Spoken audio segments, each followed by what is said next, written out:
interrompemos a nossa programação para dar a notícia que o presidente Lula passou por uma cirurgia após sentir dores de cabeça.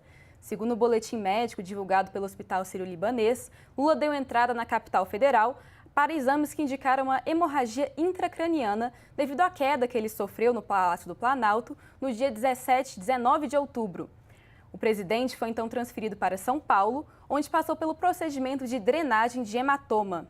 Lula passa bem após a cirurgia e está sendo monitorado na UTI, até o momento sem previsão de alta. Olá, seja bem-vindo ao canal Giro Informativo. Se você gosta de ficar atualizado sobre o que acontece no Brasil e no mundo, não se esqueça de se inscrever no canal. Você acredita que um simples acidente doméstico pode levar a uma cirurgia de emergência? Pois foi exatamente isso que aconteceu com o presidente Lula. Descubra como uma queda aparentemente banal evoluiu para um procedimento delicado, os bastidores dessa reviravolta e os impactos para o futuro do líder da nação. O que realmente aconteceu? Não perca nenhum detalhe desta história surpreendente. Na madrugada da última terça-feira, dia 10, o Brasil foi surpreendido pela notícia de que o presidente Luiz Inácio Lula da Silva precisou passar por uma cirurgia de emergência no Hospital Sírio-Libanês, em São Paulo. O motivo? Um hematoma intracraniano que exigiu drenagem imediata para evitar complicações graves.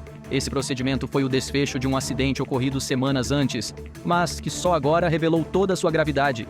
O presidente está em recuperação e, segundo os médicos, encontra-se estável e sem sequelas. Mas os bastidores dessa reviravolta são tão impressionantes quanto preocupantes. Tudo começou em 19 de outubro, quando Lula sofreu uma queda no banheiro do Palácio da Alvorada, em Brasília. Segundo relatos, o presidente estava sentado em um pequeno banco, cortando as unhas dos pés, quando perdeu o equilíbrio e caiu, batendo a cabeça em uma quina. O impacto foi tão forte que causou um corte profundo e sangramento imediato. Naquela mesma noite, Lula foi levado ao Hospital Sírio-Libanês de Brasília, onde recebeu pontos na nuca e foi submetido a exames. Na ocasião, o diagnóstico foi de um trauma craniano leve e ele retornou ao Alvorada para repouso. No entanto, as consequências do acidente foram além do esperado. A queda obrigou o presidente a cancelar compromissos importantes, incluindo uma viagem oficial à Rússia para um encontro dos BRICS, bem como eventos na Colômbia e no Azerbaijão. Ele também precisou adiar sua participação na reta final da campanha municipal em São Paulo. Nos dias seguintes ao acidente, Lula permaneceu em repouso no Palácio da Alvorada, limitando-se a reuniões pontuais com membros do governo. Apesar de retornar gradualmente à agenda pública, ele relatou em novembro que o acidente o deixou mais abalado do que esperava. "Eu achei que tinha rachado o cérebro", afirmou Lula em uma entrevista. Apesar do tom descontraído, o presidente admitiu que a batida foi muito forte e o deixou preocupado. O tratamento incluiu ressonâncias magnéticas regulares para monitorar possíveis complicações. Durante semanas, o presidente tomou medicamentos preventivos enquanto os médicos avaliavam sua recuperação. A calmaria deu lugar a uma preocupação renovada no início de dezembro, quando Lula começou a sentir fortes dores de cabeça. Na segunda-feira, dia 9, os sintomas pioraram significativamente, obrigando-o a procurar atendimento médico com urgência. No Hospital Sírio-Libanês, uma ressonância magnética revelou a presença de um hematoma intracraniano, uma acumulação de sangue entre o cérebro e o crânio. Esse tipo de lesão pode causar pressão perigosa no cérebro, exigindo intervenção rápida. Os médicos decidiram transferir Lula para a unidade do hospital em São Paulo, onde foi submetido a um procedimento chamado trepanação. Este procedimento consiste em perfurar pequenos orifícios no crânio para drenar o acúmulo de sangue e aliviar a pressão. O procedimento foi realizado com sucesso e, segundo a equipe médica, não envolveu a abertura ampla do crânio, o que facilitou a recuperação. Após a cirurgia, Lula foi transferido para a unidade de terapia intensiva, onde permaneceu em observação. O médico Roberto Calil Filho, chefe da equipe responsável, informou que a cirurgia foi um sucesso e que o presidente não apresentou sequelas. No entanto, a recuperação completa ainda depende de semanas de monitoramento rigoroso. Com a cirurgia, Lula precisará ajustar sua agenda para garantir uma recuperação adequada. Os próximos dias serão cruciais para avaliar como ele retomará suas funções, especialmente em um momento crítico para o governo, com discussões importantes no Congresso e articulações políticas em andamento. Além disso, o incidente trouxe à tona preocupações sobre como o governo comunicou o ocorrido. Rivais políticos como o ex-presidente Jair Bolsonaro chegaram a insinuar que o acidente foi fabricado para evitar compromissos internacionais. Tais declarações foram amplamente criticadas, mas evidenciam o quanto episódios como esse podem ter desdobramentos políticos inesperados. Apesar do susto, Lula permanece otimista. "Estou bem e trabalhando normalmente", afirmou ele após a cirurgia. Contudo, o presidente também admitiu que está mais atento à própria saúde e seguirá as orientações médicas com rigor.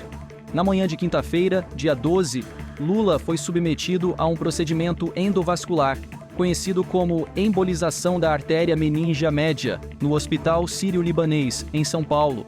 Apesar da gravidade do quadro que o levou ao hospital inicialmente, o presidente está estável e apresenta boa evolução clínica. Ele passou o dia anterior realizando fisioterapia, caminhando e recebendo familiares, sem intercorrências. A embolização é um procedimento minimamente invasivo que utiliza um material específico, comparado a uma cola, para bloquear artérias na superfície do cérebro. Essa técnica ajuda a evitar a formação de novos vasos sanguíneos que poderiam causar sangramentos futuros. Especialistas, como o neurologista João Breiner, destacam que este é um tratamento padrão para evitar recorrências de sangramento intracraniano, mas não garantem uma prevenção absoluta.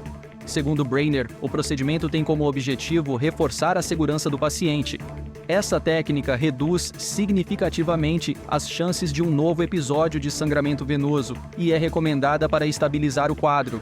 Embora a evolução de Lula seja animadora, especialistas alertam que a situação ainda exige cuidados intensivos.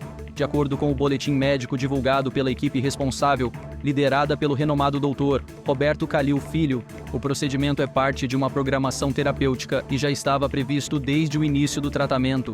Mesmo sendo descrito como um procedimento protocolar pela equipe de assessoria do presidente, o acompanhamento rigoroso segue essencial. Médicos explicaram que, após a embolização, não é esperada a necessidade de intervenções adicionais, mas o estado de saúde do presidente continuará sendo monitorado.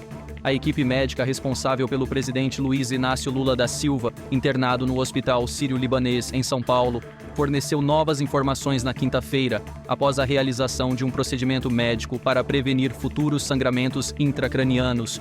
O procedimento realizado, chamado de embolização da artéria meníngea média, foi executado com o objetivo de bloquear propositalmente o fluxo de sangue para a área previamente afetada pelo sangramento intracraniano. De acordo com o neurocirurgião Marcus Stable, essa medida reduz drasticamente o risco de novos episódios semelhantes. Agora temos segurança máxima. O risco de ele ter um novo sangramento é estatisticamente desprezível.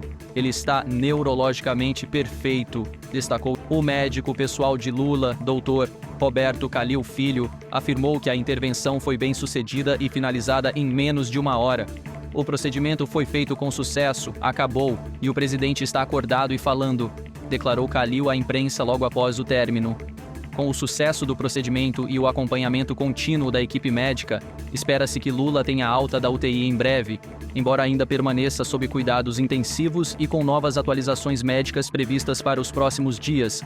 Desde o acidente doméstico em outubro, que resultou no hematoma intracraniano, a saúde de Lula tem sido motivo de atenção e preocupação.